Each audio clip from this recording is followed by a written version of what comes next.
Auto theft has become a major concern in major cities across this country, but a new report shows thefts have declined in the first half of this year, suggesting efforts to tackle the issue may be working. CTV's Cristina Tenaglia joins me now with more. So tell us about this report and what it shows. Yeah, according to Equite, the Equite Association, they work with insurers across the country. They have determined that auto theft for 2024, based on the numbers they have for the first few months, is down nationally 17%.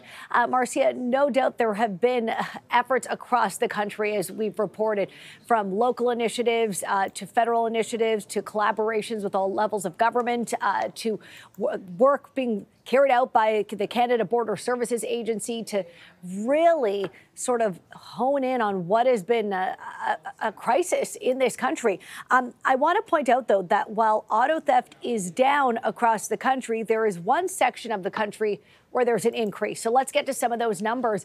According to this latest report released this morning, auto theft is down pretty significantly in Quebec, down 36%, which is optimistic news there. In Ontario, down 14%. But when we consider the vehicles that continue to be stolen the most, it is SUVs. When we take a look to, we're going to move now to the western part of the country. Alberta, down 5%. Trucks continue to be the most popular vehicle stolen there. However, as I hinted at, there is one section of the country where auto theft is sadly on the rise, and that's in Atlantic Canada, up 11%. Cars, sedans, coupes, cars, including sedans, coupes, hatchbacks, and wagons, continue to be the most sought after vehicles, the most popular vehicles that are stolen, in particular the years 2010 to 2016. And the reason it's up in Atlantic Canada, according to this report, is frankly, we're seeing a decrease in other parts of the country, of course, in Ontario and Quebec, and as I noted, in Alberta. So sadly, it appears that thieves have shifted their tactics to Atlantic Canada, at least at this time.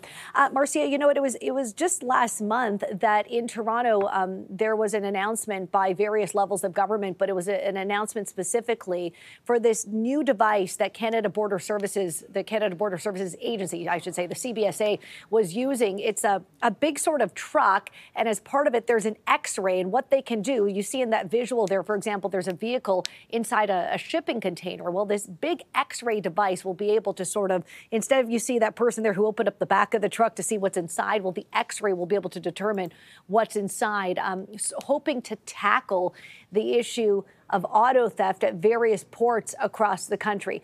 So this report is hopeful news, but what it notes, Marcia, is that efforts need to continue to keep these numbers down. And certainly, Marcia, we need to see some improvement in Atlantic Canada.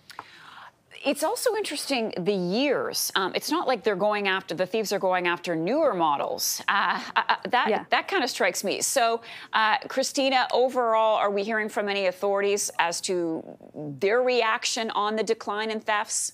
Yeah, I think we will today. I mean, the Equite Association has been following this closely in terms of the insurers they work with. Of course, you know, when we take a look at the insurance industry, these were numbers that I had last month here. It cost, you know, last year, I think it was a record for the largest number of insurance payouts in this country when it comes to auto theft. It was actually, here we go. I have the number here. In 2023, auto theft claims soared to a record-breaking $1.5 billion in Canada. $1.5 billion is what insurers paid out in this country for auto theft claims. So you can see why the association, the Equite Association that works with insurers, has great interest in you know, taking care of auto theft. But not only that, people don't want their cars stolen. This is crime. This is organized crime. It's a public safety issue.